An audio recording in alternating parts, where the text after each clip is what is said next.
এইটো হৈছে আল নাইম কোম্পানীৰ সাদাফ কিন্তু এইটো বটলটো সৰু কিন্তু সৰু হ'লে কি হ'ব কিন্তু ইয়াৰ যিটো সেন্ট কোৱালিটি বহুত ভাল কম দামীৰ ভিতৰত কোৱালিটি বহুত ভাল একদম 3 ml আছে ইয়াত 3 ml আছে কিন্তু যিটো এইটোৰ সুগন্ধ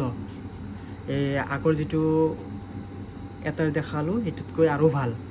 ধৰক এইটো 70-75 ৰেটিং দিব পাৰে 70-75% ইয়াৰ চেন সুগন্ধটো বহুত ভাল লাগিব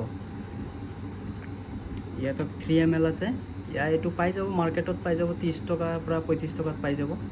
ইয়াৰ সুগন্ধটো লগালে ধৰক মেক্সিমাম 6 ঘণ্টা 6.5 ঘণ্টা লাষ্টিং হ'ব আৰু ইয়াতকৈ বেছি নহয় এইটো এলকহল ফ্ৰী এইটো লগালে নামাজ হ'ব মাত্ৰ 3 ml